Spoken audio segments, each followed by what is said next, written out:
vous dire, cher ami, toi qui m'écoutes en ce matin, bien à quel point il t'aime, à quel point il tient à toi. Il ne veut pas seulement rester au stade de déclaration, il ne veut pas seulement rester au stade de mots, mais Dieu veut vraiment te dire qu'il t'aime, mais plus que ça, aller plus loin que les paroles, il veut que tu comprennes qu'il t'aime, alors il va te prouver son amour. Et on a lu le verset hier où il est dit que Dieu va prouver son amour. Dieu est un Dieu qui veut prouver, qui veut te prouver par des preuves palpables euh, qu'il t'aime. Vous savez, bien aimé, l'amour, c'est pas seulement des paroles. Et nous le savons bien. L'amour, c'est pas seulement des paroles. Vous pouvez dire que je t'aime, mais le dire est une chose, mais le démontrer est une chose. Amen, bien aimé. Et souvent, bien aimé, nous avons seulement ce mot amour à la bouche, mais il n'y a pas de preuve, il n'y a pas d'évidence d'une telle déclaration. Quand vous dites à quelqu'un que vous l'aimez, vous devriez pouvoir prouver à cette personne donc la véracité de votre déclaration. Vous devriez pouvoir prouver à cette personne que c'est pas seulement des mots, c'est pas seulement des mots, mais derrière cette déclaration d'amour que vous lui faites, il y a des actes concrets. C'est-à-dire que vraiment, je t'aime, je te démontre que je t'aime. Et Dieu est passé maître, je dirais maître, dans l'art de nous démontrer qu'il nous aime. Et ce matin, bien-aimé, nous sommes en train de découvrir depuis hier ce thème très important. Donc, les 5 preuves inattendues de l'amour de Dieu. Alors, pourquoi inattendues? C'est-à-dire que ce sont des preuves auxquelles on ne s'attendait pas. Ce sont des choses qui sont des preuves de l'amour de Dieu, mais on ne s'y attendait pas à ça. On ne considère pas ces choses-là comme des preuves de l'amour de Dieu. C'est de ça que je vous parle depuis hier. Alors, hier, nous avons vu, bien aimé, la première preuve de l'amour de Dieu, la première preuve de l'amour de Dieu, c'est le châtiment. Quand Dieu nous châtie. Et ça paraît paradoxal. Comment est-ce que le frère Soubon dit que le châtiment, lorsque Dieu nous châtie, lorsque Dieu nous châtie, comment est-ce que le frère Soubon peut dire que le châtiment divin à notre égard, en tant qu'enfant de Dieu, est une preuve palpable, une preuve tangible, une preuve réelle de l'amour de Dieu. Parce que Dieu châtie ceux qu'il aime et ceux qu'il reconnaît pour ses enfants. Et Paul allait jusqu'à dire que nous ne devrions pas nous décourager quand il nous châtie. Mais amen. Donc Dieu va châtier ses enfants. Ou bien on peut remplacer le mot châtiment par correction. Et quand nos parents nous corrigeaient, c'est-à-dire que nous tapaient, qu'il y avait une belle correction, en fait, ça paraît méchant, mais quand on regarde bien notre thème correction ou châtiment, c'est pareil, c'est le même mot. En fait, c'est taper quelqu'un dans le but de régler un problème. Taper quelqu'un dans le but de le redresser.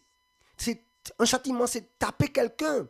Un châtiment, c'est taper quelqu'un. C'est le mot. Hein. Taper quelqu'un, le corriger dans le but de l'emmener dans le droit chemin. Donc, il n'y a que ceux qui vous aiment qui peuvent vous infliger un tel châtiment. Alors, le châtiment, donc, je disais hier, est la première preuve, cher auditeur, la première preuve, donc, évidente de l'amour de Dieu. Donc, le châtiment, c'est la première preuve, donc, inattendue de l'amour de Dieu. Et que Dieu soit béni. Donc, bien aimé, en ce matin, nous allons voir, je dis ce matin parce qu'il est 10h, il est 10h en Martinique, il est beaucoup plus tard, 6h de plus en métropole, il est quasiment 16h en métropole. Mais nous allons voir, bien aimé, une deuxième preuve de l'amour de Dieu, que nous ne considérons pas comme une preuve de l'amour de Dieu. Donc, nous allons voir, bien aimé, ce matin, donc, une deuxième preuve de l'amour de Dieu, que nous ne considérons pas comme une preuve de l'amour de Dieu, mais plutôt comme pas très agréable, on va dire ça comme ça. Alors, bien aimé, cette deuxième preuve de l'amour de Dieu, preuve inattendue, preuve que, bien-aimé, de l'amour de Dieu, se trouve dans la réponse de Dieu, dans la réponse à nos prières, dans la réponse que Dieu peut donner à notre prière. Autrement dit, la deuxième preuve inattendue de l'amour de Dieu, c'est le non, N-O-N. Quand Dieu te dit non, ou quand il ne te répond pas.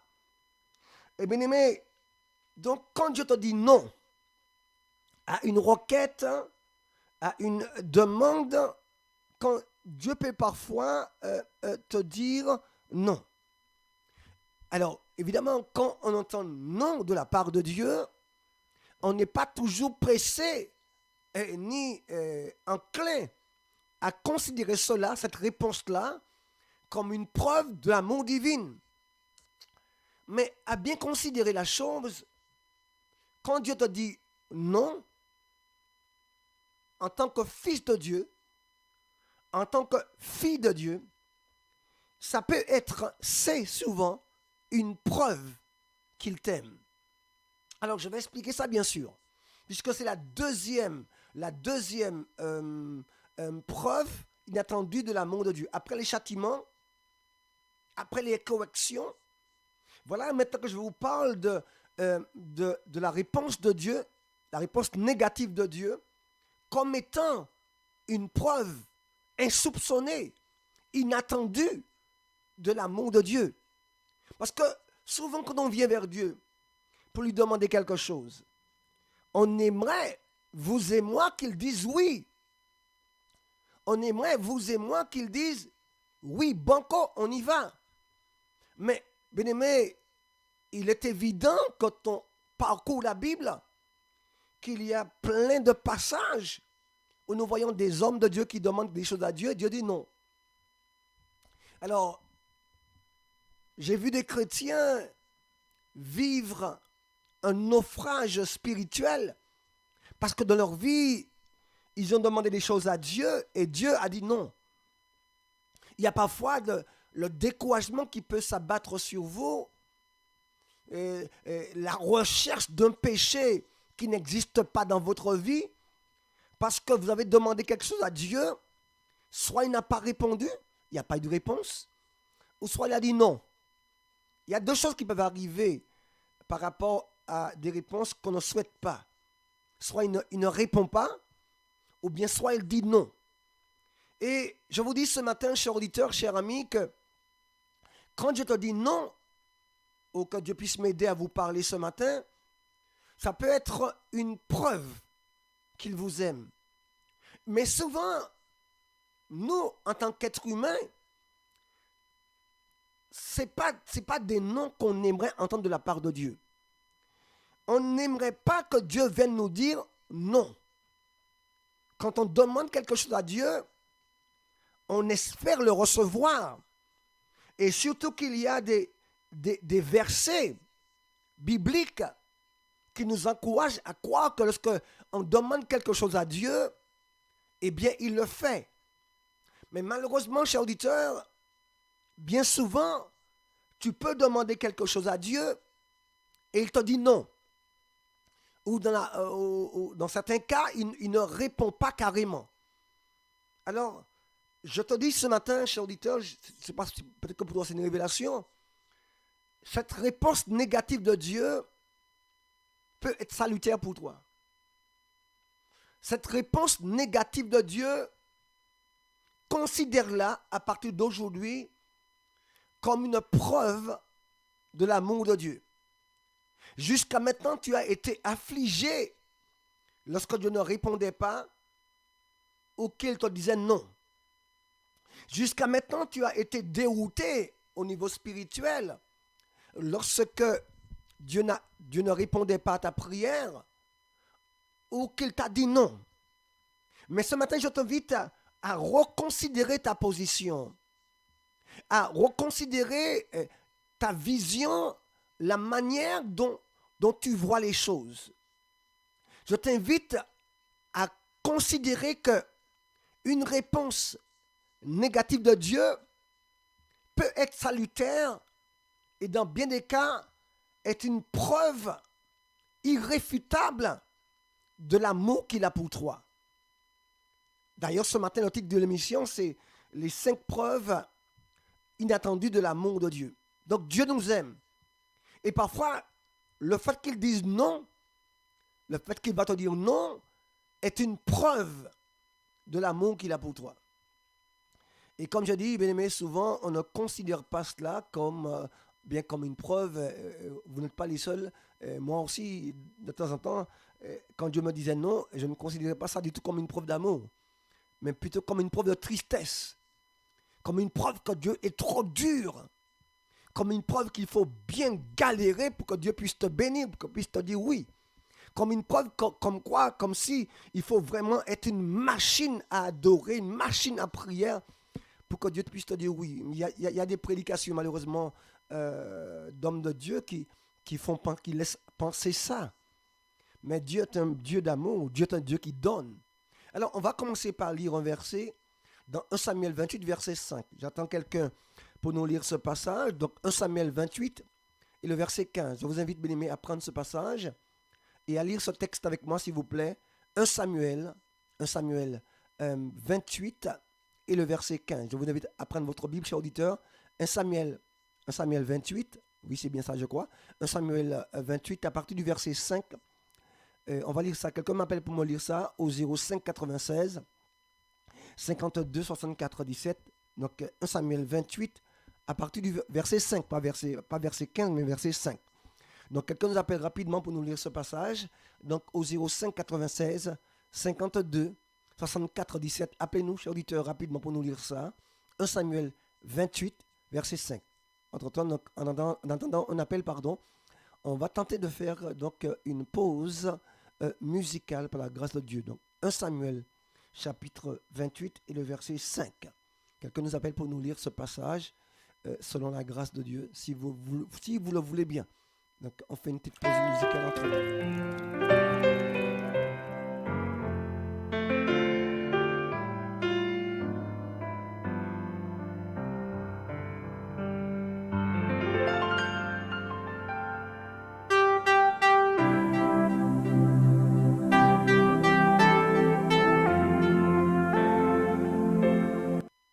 Je vais prendre un appel. FM Espoir, bonjour.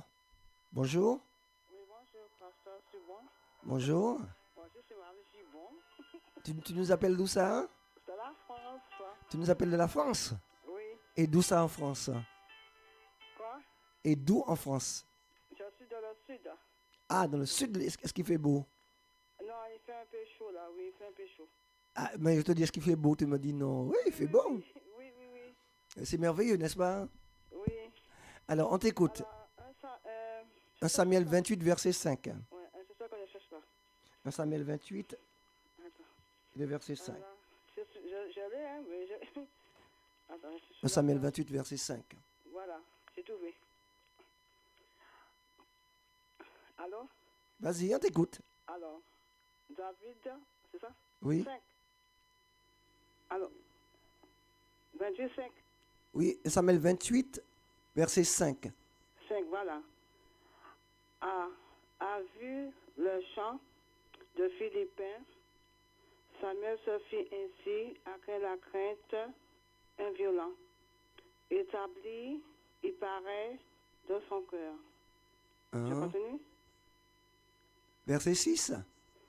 Samuel resta à l'Éternel, et l'Éternel dit, il a répondu, au point, je n'ai pas ce songe. Amen. Merci beaucoup, Dieu te bénisse. Toi aussi, c'est bon. Oui, c'est bon. Merci beaucoup, Dieu te bénisse. Toi aussi. Oui, bye. Bye. Alors, chers auditeurs, merci à notre sœur, chers auditeurs. Alors, je vous ai dit, bien aimé, que quand Dieu, parfois, ne répond pas ou apporte une réponse négative, donc à une prière, parfois nous considérons ça comme une cause de tristesse. Mais une réponse négative de la part de Dieu ne veut nullement dire que Dieu ne nous aime pas. Ne veut nullement dire que Dieu peut-être n'est pas d'accord. Alors, bien-aimé, regardez ici, 1 Samuel 28, verset 5. Il est dit, à la vue, merci à notre soeur qui nous a lu ce passage, à la vue du camp des Philistins, Saül fut saisi de crainte. Et un violent tremblement s'empara de son cœur. Autrement dit, il a paniqué. Saül consulta l'Éternel. Et l'Éternel ne lui répondit point, ni par les songes, ni par l'urine, ni par les prophètes. Donc, bien-aimé, Saül a cherché du côté de l'Éternel une réponse pour un problème donné. Mais nous voyons là, chers auditeurs, que Dieu ne va pas répondre à Saül. Est-ce que Dieu n'aime pas Saül? Dieu aime tous les hommes, car Dieu a tant aimé le monde. Dieu aime tous les hommes, il aime Saül. D'ailleurs, c'est lui qui a choisi Saül pour être roi en Israël. Mais là, nous voyons qu'il ne va pas répondre à Saül. Bien-aimé, je vous dis quelque chose, bien-aimé. La deuxième preuve inattendue de l'amour de Dieu, c'est justement quand Dieu dit non. Bien-aimé, si vous préférez quand Dieu dit non, c'est que vous avez un problème. Je ne connais personne qui aime entendre non de la part du Seigneur. Je ne connais personne qui se satisfait d'une réponse négative de la part du Seigneur. Tout le monde aimerait prier et tout de suite entendre Dieu dire oui, ok, banco, on y va. Mais il arrive très souvent à des hommes de Dieu intégrés droits, souvent à des femmes de Dieu, il peut arriver, chers auditeurs, que Dieu, il vous dise non. Ne voyez pas cela comme une cause de tristesse, comme je dis. Mais voyez cela plutôt comme une preuve de l'amour de Dieu. Bien-aimé, souvent, dans la chrétienté, même au niveau évangélique, au niveau protestant, du protestantisme, quand vous voyez quelqu'un et dans sa vie, il a demandé des choses à Dieu et Dieu n'a pas répondu ou Dieu a répondu négativement. Quand nous voyons cela, nous pensons que c'est parce que dans la vie de cette personne, il y a un péché. Peut-être que tu as demandé à Dieu une voiture, tu n'as pas de voiture. Tu as demandé une maison, tu n'as pas de la maison. Tu as demandé, je ne sais pas, un travail. Il n'y a pas de travail, tout le monde trouve du travail et sauf toi. Et Dieu seul sait que tu pries. Et peut-être que Dieu n'a pas répondu à ta demande ou il a dit non. Alors il se peut que les gens estiment que c'est parce que ta vie n'est pas droite. Parce que dans ta vie, il y a quelque chose comme un interdit. C'est pas ça souvent le cas. C'est pas souvent le cas, c'est pas ça le cas. Mais souvent, ce n'est pas le cas. Souvent, la réponse négative de Dieu, il faut discerner. Quand Dieu dit non, parfois, ça peut être une preuve d'amour. Imaginez un instant que vous soyez parent. Vous avez un fils de 15 ans. Un fils de 15, 16 ans, 14, 15 ans. Votre fils, vous le connaissez. C'est vous qui l'avez mis au monde, vous l'avez enfanté. C'est votre enfant, vous connaissez votre enfant. Et à l'âge de 14 ans, 15 ans, votre fils vous dit à ses parents, papa ou maman, achète-moi une Kawasaki, une moto, une grosse moto. Mais vous aimez votre enfant. Vous aimez votre enfant, cher auditeur. Vous aimez ce garçon que vous avez mis au monde. Pour les femmes, vous l'avez porté 9 mois. Bien-aimé, et peut-être que tu vas dire non à ton enfant. Non à ton fils. Je n'achèterai pas de moto pour toi. Est-ce que ça veut dire que vous n'aimez pas votre fils? Au contraire. Au contraire. C'est une preuve d'amour. Et souvent, bien-aimé, j'ai des parents comme vous, comme chacun de vous. Quand j'étais jeune garçon, je voulais moto, je voulais ci, je voulais ça. Et mes parents ne répondaient jamais positivement à ma demande. Est-ce que cela veut dire que mes parents ne m'aimaient pas? Au contraire. Leur réponse négative était une preuve qu'ils m'aimaient. Mais moi, je ne voyais pas ça comme ça. Et vous aussi, je suppose. Combien d'hommes et de femmes, bien aimés, vous avez demandé des choses à Dieu et il n'a pas répondu. Et l'absence de réponse, parfois, c'est non. Ou le non peut être audible. Le non peut être ressenti, mais parfois, on a l'impression que c'est un silence. Et souvent, ce silence est synonyme de non. C'est-à-dire que Dieu dit non à ta demande. Ce que tu demandes là, il ne va pas te l'accorder. Et tu peux être accablé, attristé, mais Dieu sait pourquoi il t'a dit non. Dieu est un père d'amour. Tes parents ne peuvent pas t'aimer comme Dieu t'aime. Et si aujourd'hui, à ton âge, tu reconnais que tes parents avaient raison en disant non à ta demande, tu devrais pouvoir comprendre aisément ce matin que Dieu te dise non. Mais parfois Dieu dit non à notre demande. Parfois Dieu peut répondre négativement à une prière que tu as faite. Tu veux ça, tu veux ça, tu veux ça, tu veux ça, tu veux faire ça, tu as prié pour ça, tu veux ça absolument. Mais il se trouve que Dieu voit autrement que toi, il te dit non. Il ne t'explique pas pourquoi, mais il te dit non. Parfois l'explication arrive longtemps après. Cher auditeur, Dieu peut dire non à ta demande. C'est une preuve d'amour. C'est la deuxième preuve inédite, inattendue de l'amour de Dieu. Quand il dit non. Quand il dit non, tu ne considères pas cela en temps normal comme une preuve. Comme j'ai dit, mais plutôt comme une occasion de tristesse. Mais à partir d'aujourd'hui, apprends donc à considérer cela comme une preuve d'amour, cher auditeur.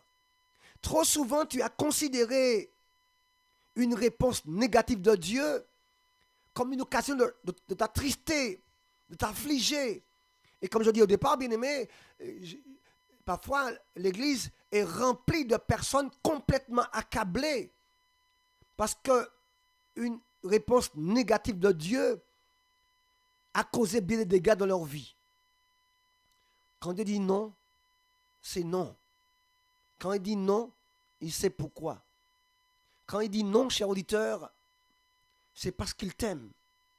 Il sait que s'il t'accordait ce que tu désirais là, ce serait pour ta perte. Bien souvent, il y a des choses que nous souhaitons avoir, nous désirons ardemment, mais ce que tu souhaites là, c'est pour ta perte. Alors Dieu va dire non. Mais le non de Dieu, tu ne le comprends pas tout de suite. Tu peux tellement être imprégné par ce que tu souhaites avoir là que tu n'admets pas que Dieu te dise non. Mais souvent, il peut dire non. Ça ne veut pas dire qu'il y a un péché en toi. Ça ne veut pas dire qu'il y a dans ta vie un interdit. Ça veut simplement dire qu'il t'aime. Il te dit non. C'est assez paradoxal d'alliancer, de faire cohabiter un non et l'amour. Parce qu'on voudrait que l'amour dise toujours oui. L'amour ne va pas toujours dans ton sens. L'amour ne va pas toujours approuver ce que tu fais. Quelqu'un qui t'aime ne va pas chaque fois et tout le temps forcément approuver ce que tu fais. Je peux bien t'aimer et désapprouver ce que tu fais. Je peux bien t'aimer et ne pas aimer ce que tu fais, ce que tu veux là. C'est une preuve d'amour. Le contraire, c'est de l'hypocrisie. Le contraire, c'est de l'hypocrisie. Tout le temps, si je vais tout le temps dans ton sens, c'est pas de l'amour. Si je dis oui à tout ce que tu me demandes, c'est pas de l'amour. Ça finirait par te détruire. Et ça a un nom. Ça s'appelle l'hypocrisie. Non, cher auditeur. Parfois, Dieu peut dire non. C'est une preuve d'amour. Une preuve inédite de l'amour de Dieu. On va lire dans 1 Roi, chapitre 8, verset 18. 1 Roi 8 et le verset 18. Quelqu'un nous appelle pour nous lire ce passage rapidement, cher auditeur. 1 Roi, donc chapitre 8 et le verset 18. Vous nous appelez au 05 96 52 64 17. 05 96 52 64 17. Donc, si vous le voulez bien, on va faire une petite pause musicale entre-temps. Donc, je dis bien le passage que je souhaite que vous lisiez pour moi maintenant. C'est donc 1 Roi, chapitre 8, le verset 18. Je vous attends au bout du fil, chers auditeurs. On fait une petite pause musicale entre-temps. Donc, le téléphone, c'est le 05 96 52 64 17.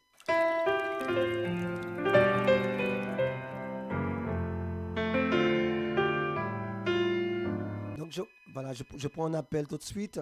FM Espoir, bonsoir, bonjour, bonsoir. C'est toujours la même personne. D'accord, on y va.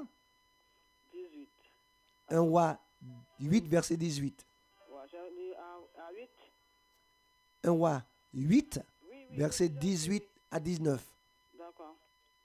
Le roi dit... Non, c'est pas ça. 1 Roi 8, verset 18 à 19. Ah oui, c'est celui-là, Dieu, excuse-moi. Non, non, c'est 1 Roi 8, Ouais, verset ouais, 18 attends, oui, à oui, 19. Oui, ouais, d'accord. Je suis, je suis trop... Ouais, d'accord. Je vais Ça arrive, chercher. ça arrive, ne t'inquiète pas. D'accord. Voilà. Vas-y, on t'écoute. Alors, 18. Alors, l'Éternel dit à David, mon père, puisque je te serai indispensable à bâtir une maison à ton nom, tu sauras bien à faire savoir ce que est une station. Le Seigneur un seul sera point 3, il bâtira la maison, même il sera donc ton fils. Je sortirai donc tant qu'il rendra, tant sera, je bâtirai la maison de ton nom. Amen. Merci beaucoup. Dieu te bénisse. Merci beaucoup. Hein. À plus tard. Bye bye. Alors, bien aimé, je vous disais que on voit dans ce passage, cher auditeur, quelque chose où David a un désir. David veut bâtir une maison pour Dieu. David veut bâtir une maison pour Dieu, bâtir une maison pour la gloire de Dieu.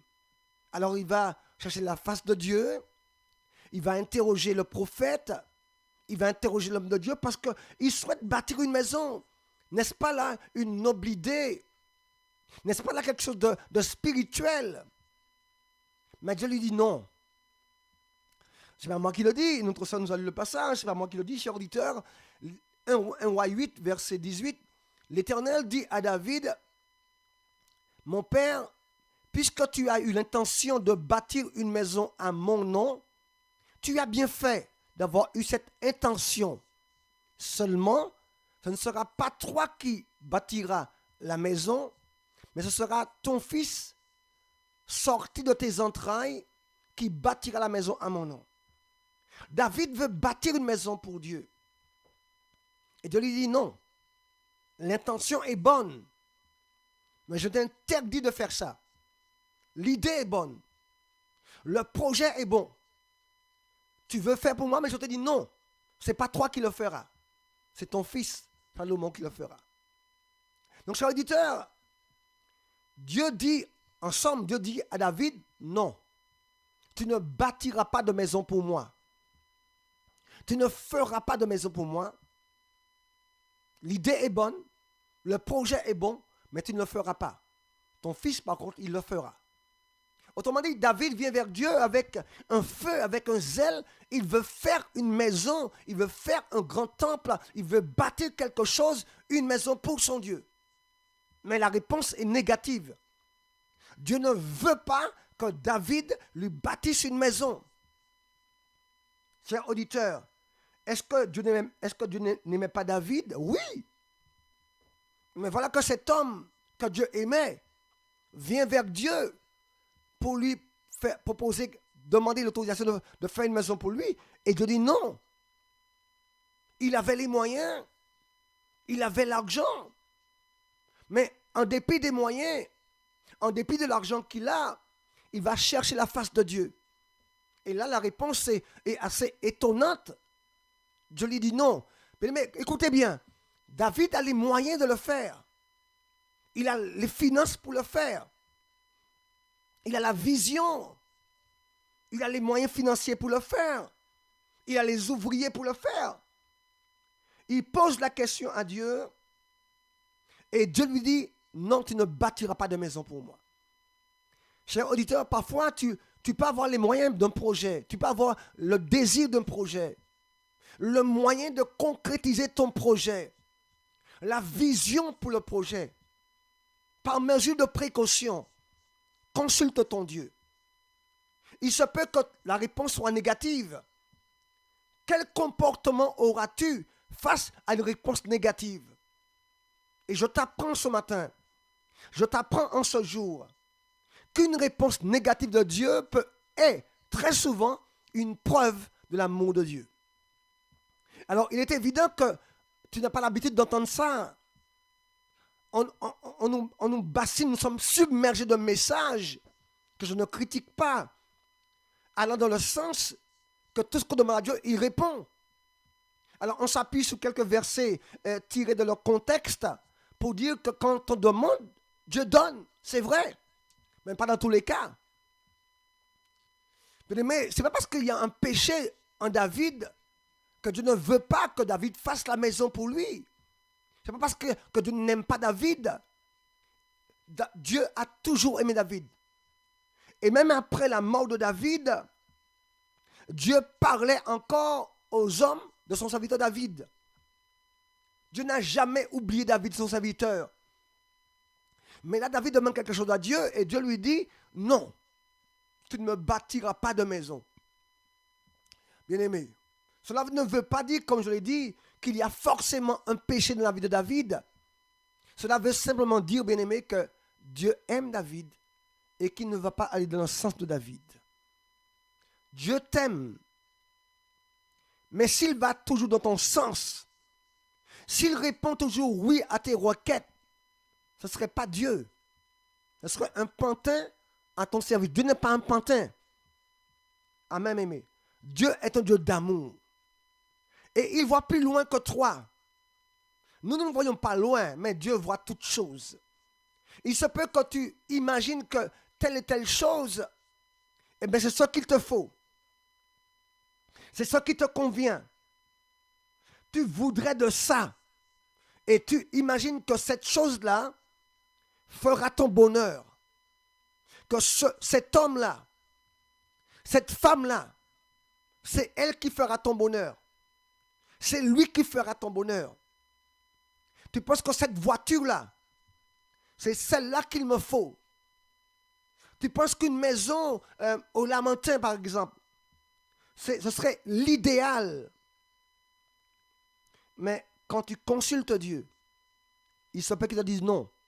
Malgré les moyens que tu as, bien que la banque t'ait accordé un prêt, bien que ton dossier de financement soit agréable, soit de valeur, soit un bon dossier de financement, mais Dieu dit non. Est-ce qu'il ne t'aime pas? Non. Mon ami, il t'aime. Considère la réponse négative de Dieu comme une preuve inédite de l'amour de Dieu. Souvent, bien aimés, nous sommes des enfants gâtés. On se fâche comme des vilaines petites filles, comme des vilains petits garçons, comme des enfants gâtés. Parce qu'on veut tout. On veut tout de suite. L'apôtre Paul appelle ça des bébés qui sont encore au lait, qui n'ont pas compris que parfois Dieu peut dire non. Dieu peut désapprouver ta démarche. Elle peut être spirituelle.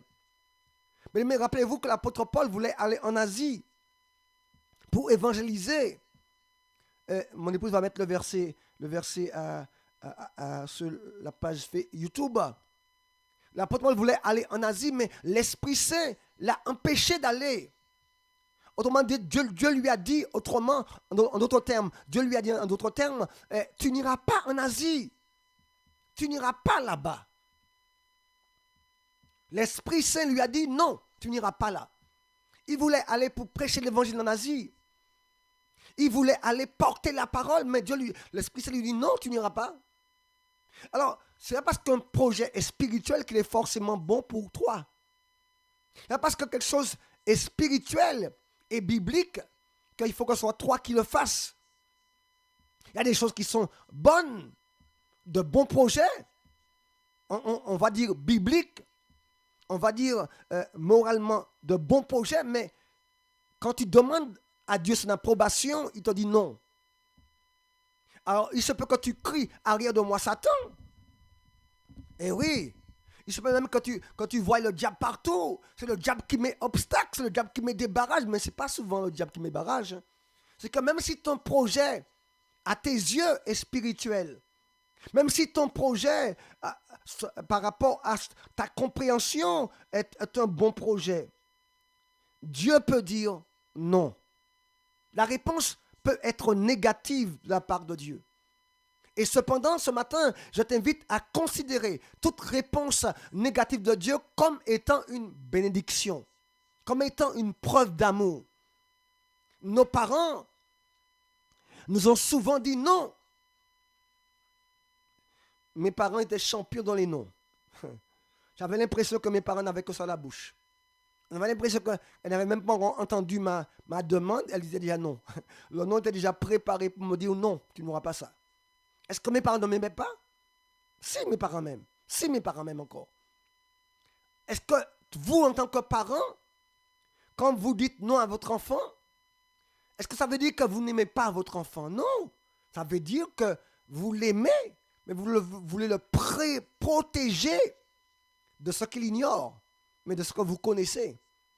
En Martinique, on dit en créole que si vieillesse pouvait, si jeunesse savait. Vous connaissez ce proverbe-là. Si vieillesse pouvait, et si jeunesse savait. Ça veut dire que, cher auditeur, que parfois en tant que jeune fille, jeune garçon, on veut les choses, mais les parents qui sont beaucoup plus mûrs, beaucoup plus responsables, savent très bien que ce que tu veux là te conduira à ta perte. Alors ils te disent non. Mais toi qui es enfant gâté, eh bien, tu ne considères pas cela comme une preuve d'amour. Mais c'est parce que tes parents t'aiment qu'ils te disent non. C'est parce que tes parents t'aiment justement qu'ils te disent non. Tu n'auras pas de moto Kawasaki. Tu n'auras pas de moto Yamaha. Tu n'auras pas ça. Tu vas te perdre avec ça. Mais nous, quand on est bébé, on ne comprend pas ça. C'est pareil au niveau spirituel. L'homme spirituel supporte la réponse négative de Dieu. L'homme spirituel comprend que Dieu lui dise non. Il admet ça.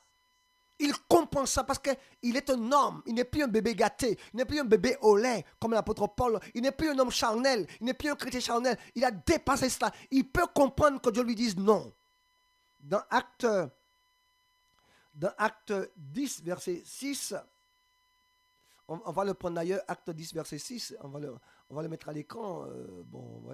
Acte 10, verset 6, je tape ça rapidement pour vous, chers auditeurs, le temps de trouver ça. Acte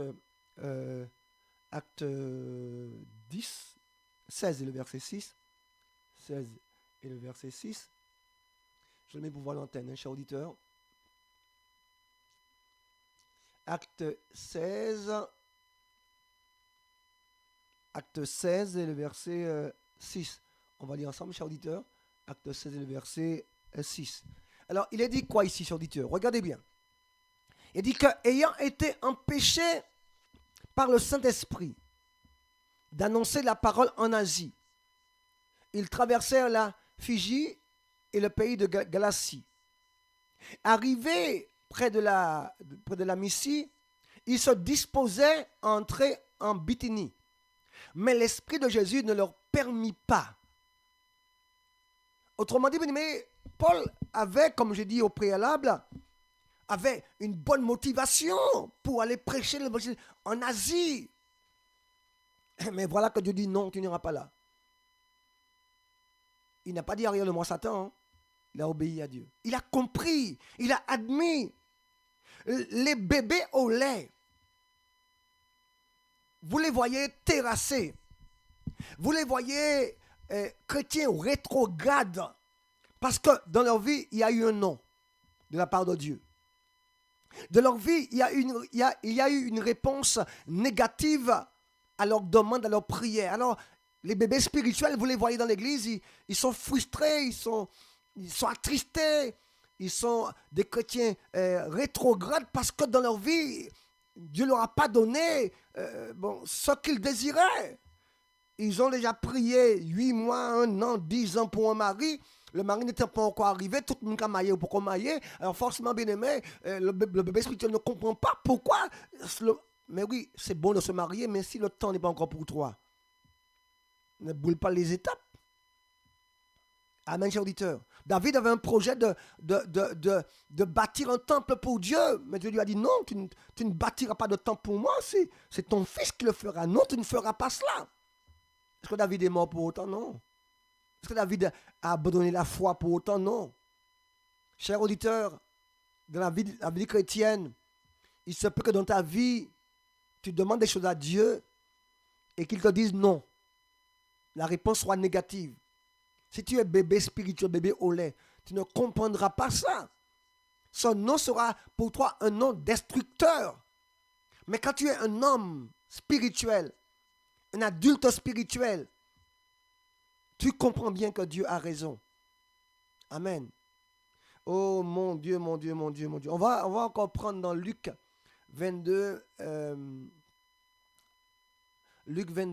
verset 4. Luc 22, verset 4. Alors, prenez vos Bibles, bien-aimés, dans Luc 22, verset 4. Quelqu'un m'appelle pour me lire ça rapidement. Vous nous appelez donc au 05 96 52 64 17. Donc, Luc 22 et le verset 4.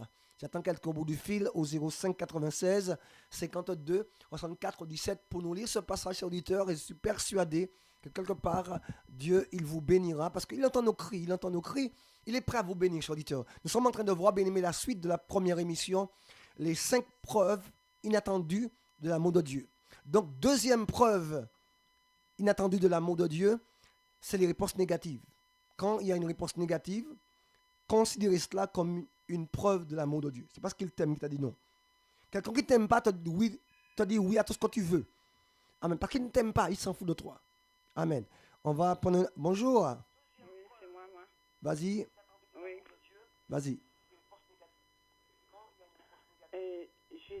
Judas dit, c'est ça? Judas dit, allez entendre avec les puissants densificateurs. Mhm. Il est le chef des gardes. Mhm. Et sur la misère de leur livre. Je continue? Continue. Il fera donc la joie. Il confiera à leur donner l'argent. Ah, tu es où là? Luc 22, verset 4, c'est bien ça? Oui. Non, verset 41, excuse-moi. Verset 41, excuse-moi, verset 41. Luc 22, verset 41. On s'est trompé, on va rectifier sous l'écran, c'est verset 41. D'accord. Luc 22, verset 41.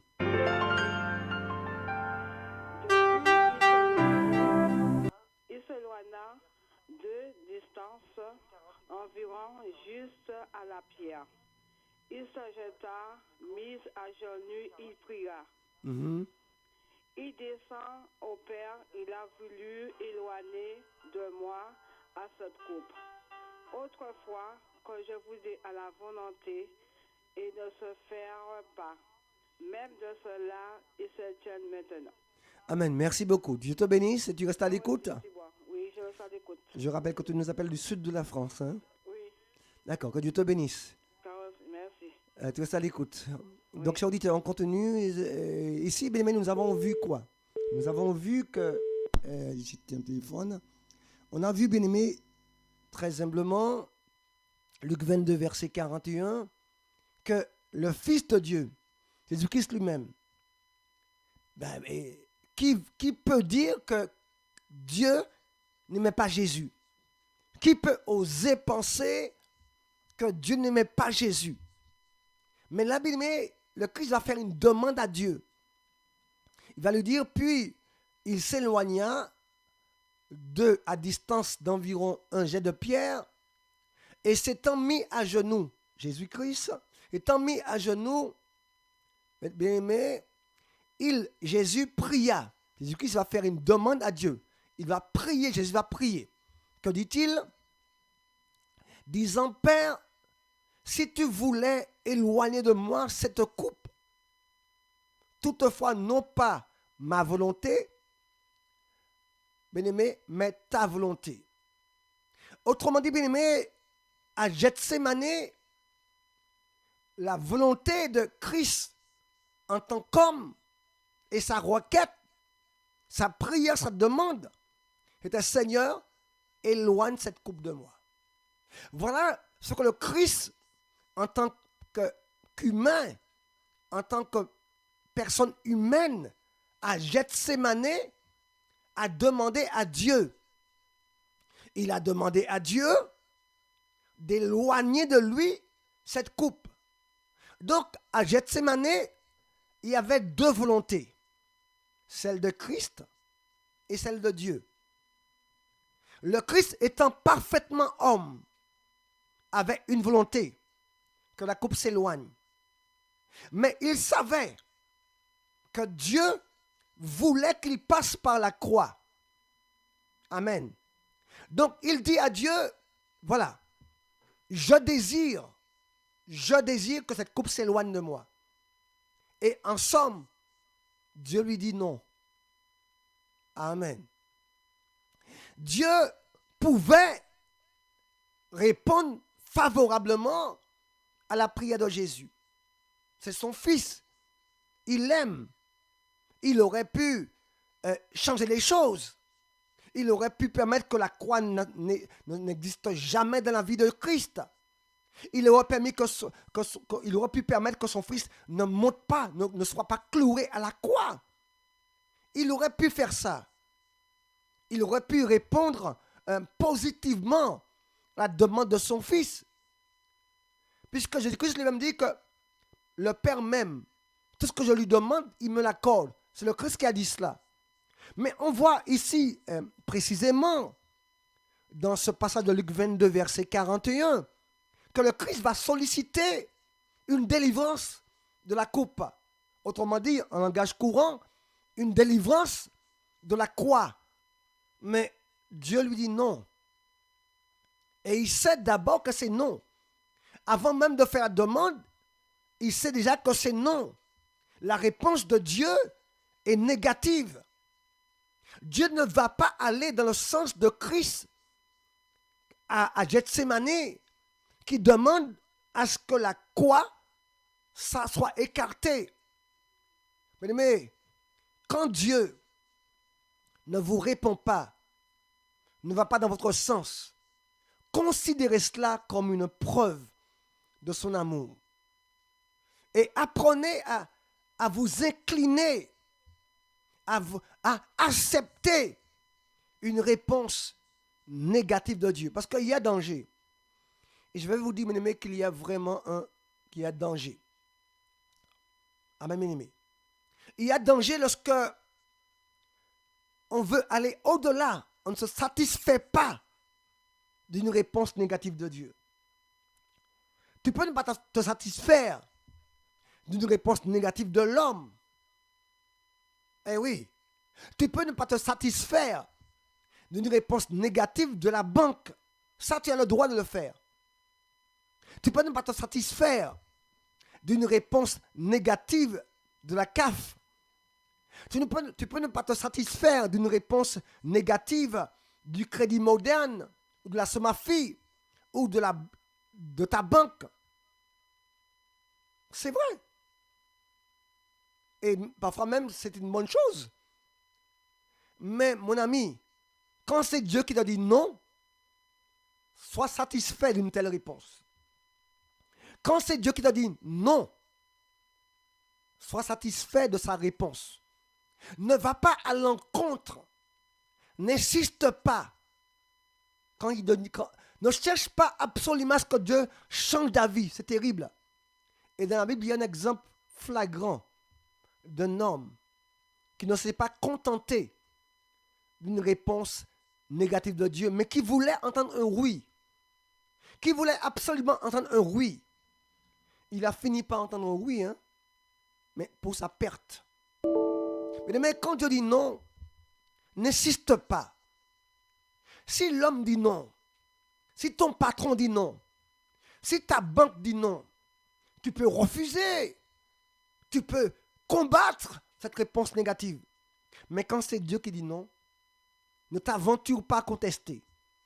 Parce que c'est une preuve d'amour, une preuve qu'il t'aime. On va aller plus loin, mais on va aller dans le psaume 22 et le verset 1. Psaume 22, verset 1, je demande à quelqu'un de nous appeler, pas de problème, au 05 96 52 64 17. Vous pouvez nous appeler. Donc le psaume 22 et le verset 1. Alors vous nous appelez, chers auditeurs. Nous sommes ensemble pour nous faire du bien. Nous sommes ensemble pour être bénis, chers auditeurs. Psaume 22, verset 1. Nous sommes en train de voir aujourd'hui l'autre partie, la deuxième partie de l'émission, où nous parlons des 5 preuves inattendues de l'amour de Dieu. La première preuve de l'amour de Dieu, inattendue de l'amour de Dieu, c'est que les châtiments. C'est les châtiments. La deuxième preuve que nous sommes en train de voir donc, ce matin-là, c'est les réponses négatives. Parfois, mais une réponse négative peut nous terrasser, peut nous malmener, parce qu'on est des bébés gâtés. On est des bébés au lait. FMS 3, bonjour. Oui, c'est moi-même. Vas-y. Alors, Baisse ton retour. oui, j'ai baissé là, ouais. Parce que sinon, on entend le retour. Non, j'ai baissé. Vas-y. Psaume 22, verset 1. Oui. Oh mon Dieu, pourquoi as-tu m'abandonné? Loin de tu, de sein à mon secourir. Écoutez-moi pleinement. Je continue? Oui. Mon Dieu, je crie à ce jour que tu ne me réponds pas. Dans la nuit, j'étais au point de mon repos. Pourtant, tu es le saint de le signe au milieu de ma louange d'Israël. Merci beaucoup. Dieu te bénisse. Tu restes à l'écoute. À tout à l'heure. D'accord. Ok, cher auditeur. Donc, là, nous voyons, bien-aimé, encore notre cas de David à nouveau. Bien-aimé, et là, la réponse n'est pas négative, mais Dieu ne répond pas. Parfois, la réponse peut être négative. Parfois, la réponse peut être un silence. Le ciel est fermé et Dieu ne répond pas. Alors, que ce soit non ou silence, le chrétien charnel, le chrétien bébé au lait, a du mal à vivre ça. Il se fait des idées. Il y a certainement peut-être dans ma vie un péché, il y a peut-être dans ma vie quelque chose qui n'est pas clair, alors il va commencer à douter, à se remettre en question parce qu'il a demandé quelque chose à Dieu, et ne va-t-il pas, bien aimé, que Dieu ne répond pas, Dieu n'a pas répondu. Alors qu'en faut-il faire quand c'est comme ça? Ça vous est déjà arrivé, cher auditeur, certainement. Tu demandes des choses à Dieu et puis il n'y a pas de réponse. Il y a un silence total. C'est comme si le ciel était en pause. Il n'y a pas de réponse. Il n'y a aucune parole. Il n'y a ni oui ni non. Il n'y a pas de réponse. Mais quand c'est comme ça, on peut se décourager. On peut être amené à se poser un tas de questions. On peut être amené à tout remettre en question, à tout reconsidérer, à chercher un interdit ou un péché là où il n'y en a pas. À s'imaginer toutes sortes de choses, bien aimé. Mais non, cher auditeur, mais non, cher auditeur. Dieu peut décider de garder le silence, de ne pas te répondre. Et le fait qu'il garde le silence, cher auditeur, le fait qu'il garde le silence peut être une preuve de l'amour qu'il a pour toi. Cher ami, je te dis en ce matin, David était un homme aimé de Dieu. Il est dit ici dans Psaume 22 verset 1, au chef des chantres, sur biche de l'aurore, Psaume de David, mon Dieu, pourquoi m'as-tu abandonné? Et t'éloignes-tu sans me secourir, sans écouter mes plaintes? Mon Dieu, Je crie le jour et tu ne réponds pas. C'est David qui dit ça, un homme que Dieu aime. David dit, je crie le jour et tu ne réponds pas. Est-ce que David n'aimait pas Dieu? Est-ce que Dieu n'aimait pas David? Les deux s'aimaient. Dieu aime David. David ne vit que pour Dieu. David fait une demande à Dieu. Et là, Dieu ne répond pas. La première fois, il avait demandé à Dieu pour bâtir un temple. Dieu lui a dit non. Et là, il crie vers Dieu. Dieu ne répond pas. Bien-aimé, comprends que l'évangile qui consiste à dire, cet évangile qui consiste à dire que tout ce que tu demandes à Dieu, il te l'accorde, est un évangile, bien-aimé, qui n'est pas de Dieu. C'est pas tout à fait ça. Ne prenez pas un verset que vous allez tirer de son contexte. Sinon, vous allez vous perdre vous-même. N'imaginez pas, cher auditeur, qu'en vous appuyant sur un seul verset qui dit que tout ce que Dieu demande et vous recevrez, si tu appuies sur ce seul verset-là, tu peux penser que tout ce que tu demandes, Dieu te l'accorde. Ce n'est pas vrai. Ce n'est pas vrai du tout. Tu peux faire une demande à Dieu pour une requête noble, spirituelle, de sur quoi, et Dieu te dit non. Ou bien il ne répond pas. Ça ne veut pas dire qu'il ne t'aime pas. Ça ne veut pas dire qu'il n'a pas entendu. Tu devais être contenté de ça. C'est tout. Il n'a pas répondu. David disait, mais je t'invoque, tu ne me réponds pas. Est-ce que David a laissé la foi? Est-ce que David a baissé les bras pour autant? Non. La vie continue. Tôt ou tard, Dieu va te révéler pourquoi il n'a pas répondu. Sois patient. Je prends le cas de Job. Job aussi. Job 30, verset 19. Job chapitre 30, verset 19. Qu'en dit-il ici? Il dit, Dieu m'a jeté dans la boue et je ressemble à la poussière et à la cendre. Je crie vers toi. C'est Job qui parle. Il dit, je crie vers toi et tu ne me réponds pas. Amen. Pourtant, Dieu était fier de Job. Dieu était fier de Job, mais Job dit, mais je crie vers toi et tu ne me réponds pas. On pourrait dire que ça fait mal élevé. Mal élevé parce que quelqu'un te parle, tu ne réponds pas. Mais c'est Dieu. Et je vous ai dit, bien aimé, que les chrétiens, l'homme charnel, le chrétien charnel, le bébé spirituel peut être tué par ça.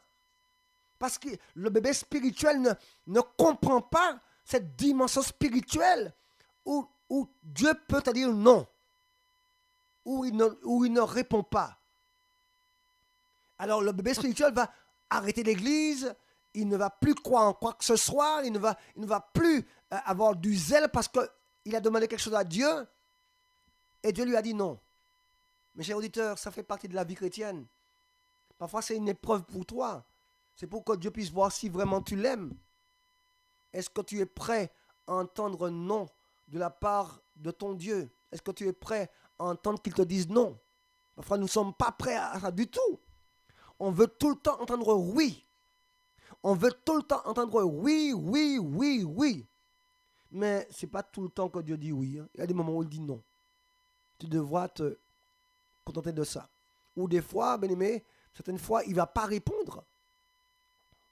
Mais bien aimé, ce matin, on va clôturer sur le danger qu'il y a à outrepasser la réponse négative de Dieu. Je dis bien, on va voir maintenant pour conclure, parce que nous allons conclure maintenant, le danger qu'il y a à outrepasser, à aller plus loin que la réponse négative de Dieu, ou le silence de Dieu. Parfois, bien aimé, en d'autres termes, pour faire simple, parfois, bien aimé, tu as prié pour quelque chose. Dieu a dit non. Mais toi, tu ne te contentes pas de ça. Tu refuses ce non-là. Tu veux absolument ça. Mais Dieu a dit non. Mais tu vas insister dans la prière, tu vas jeûner, prier, roucler, parce que tu veux ça. Alors que Dieu, au départ, a dit non. Tu te mets en danger. Tu te mets en danger quand tu fais comme ça. N'insiste pas. Si Dieu a dit non, c'est non. N'insiste pas. Passe à autre chose. Il se peut que plus tard, Dieu te révèle pourquoi il a dit non. Mais passe à autre chose. Je vais vous raconter l'histoire d'un homme que vous connaissez très bien. Et lui, c'est vraiment un homme qui a insisté. Dieu lui a dit non. Vous le connaissez. C'est l'exemple de Balaam, que vous lirez dans Nombre 22, verset 7. Vous lirez chez vous. Balaam va demander à Dieu la permission pour aller maudire les Hébreux, parce que le roi Balak lui a promis un salaire conséquent. Le roi Balak a reconnu les qualités prophétiques de Balaam. Le roi Balak voyait en Balaam un prophète puissant. Voyez-vous, bien-aimés, le roi Balak va vraiment complimenter Balaam. Il va lui promettre de le bénir par les richesses, par le bien matériel. Donc il va faire appeler Balaam pour aller maudire les Hébreux. Mais Balaam va consulter Dieu. Balaam va aller consulter Dieu. Dois-je aller? Dois-je aller avec eux? Mais, Balaam va consulter Dieu, mais en fait, son souhait, sa demande, quand il demande à Dieu, est-ce que je peux aller maudire le peuple hébreu, sa demande n'était pas une demande honnête, sincère. En réalité, au fond du cœur, Balaam, lui, voulait aller. Quand on lit l'histoire du prophète Balaam, on voit qu'il a demandé à Dieu la permission d'y aller, mais c'était une demande purement conventionnelle. Ça n'avait rien de sincère. Le fait qu'il demande à Dieu la permission d'aller, est-ce qu'il peut aller, était une demande purement conventionnelle. Sa demande n'était pas sincère, n'était pas honnête. Parce que Balaam, en réalité, voulait vraiment aller par lui-même. Son désir, son souhait, était qu'il aille vraiment. Il voulait vraiment aller, point barre. Chers auditeurs, chères auditrices, chers amis, ce matin, ne soyons pas des Balaam. Quand Dieu dit non, sois satisfait de son non. Quand Dieu dit non, c'est non. Quand il dit non, ne va pas combattre le nom de Dieu. Quand il dit non, bien aimé, c'est non. Ne cherche pas à combattre, à outrepasser une réponse négative de Dieu. Plus tard, dans l'histoire de Balaam, on voit qu'il est mort d'une manière terrible. Cet homme de Dieu est mort d'une manière terrible. Quand Dieu dit non, bien-aimé, ne combat pas son nom. Rappelle-toi aussi, bien-aimé, il y avait un prophète que Dieu avait envoyé, bien-aimé, pour parler au roi de Juda. Amen. Et bien-aimé, Dieu lui avait dit que tu ne mangeras pas dans ce pays-là. Tu ne mangeras rien, tu ne boiras pas d'eau, tu ne mangeras pas là. Mais le prophète, Dieu lui a dit non, tu ne mangeras pas là. Mais le prophète a écouté la voix de quelqu'un d'autre qui lui a dit oui, tu peux manger. Il est resté manger. Les lions l'ont dévoré. Chers auditeurs, quand Dieu dit non ou qu'il ne te répond pas, reste en calme, reste dans la paix. Parce qu'une réponse négative de Dieu, peut être salutaire pour toi. Tu peux courir à ta perte comme Balaam, comme le prophète qui était à Bethel. Les deux sont morts. L'un est mort chez les païens et l'autre est mort dévoré par les lions. Le point commun entre les deux prophètes, c'était qu'ils ne se sont pas contentés de la réponse de Dieu. Mais quand Dieu dit non, c'est non. Quand il garde le silence, ne le force pas à parler. Ne le force pas à parler. Sinon, tu risques d'entendre ce que tu veux entendre. Et ça devient terrible. Je reprends. Quand Dieu dit non, c'est non. N'insiste pas. Quand Dieu garde le silence, ne le force pas à parler. Il a ses raisons. Il faut être soumis à Dieu. Pour conclure cette deuxième émission, je dirais que la deuxième preuve inattendue, inédite de l'amour de Dieu, ce sont les réponses négatives de Dieu. Ce sont les réponses négatives de Dieu. Dieu peut te dire non, et c'est parce qu'il t'aime qu'il te dit non. Je dis bien, Dieu peut très bien te dire non par amour, parce qu'il t'aime. Je reprends. Dieu peut très bien te dire non, tu n'auras pas ça. Non, je ne ferai pas ça pour toi. Mais ce non-là est une preuve qu'il t'aime. Dieu n'est pas hypocrite. Les hypocrites vont dans ton sens. Les hypocrites te disent oui à tout ce que tu dis, à tous tes projets. Oui, on peut faire. Oui, c'est bon. Oui, tu as raison. Ce sont des hypocrites. Mais Dieu n'est pas hypocrite. Bien des cas, bien souvent, il te dira non. Parfois, il gardera le silence. Alors ne sois pas effrayé. Ne sois pas paniqué quand Dieu dit non. Ou simplement quand il garde le silence. Ne le force pas à parler. Il y a cette tradition, ce phénomène de mode chez les chrétiens évangéliques, c'est qu'ils veulent forcer Dieu à parler. Ils veulent forcer Dieu. Parfois, Dieu, il veut rester en silence. Il a ses raisons, il est Dieu. Mais on va l'obliger à parler. On veut le faire parler. Mais Dieu est Dieu. Il n'est pas ton pantin. S'il veut garder le silence, c'est lui. Ça ne dépend que de lui. Ne l'oblige pas à parler. Job a dit, on l'a lu, bien-aimé. Job a dit, on va le reprendre, Job 30, verset 1. Dieu m'a jeté dans la boue et je ressemble à la poussière et à la cendre. Je crie vers toi et tu ne me réponds pas. Job 30, verset 19. C'est Job qui parle.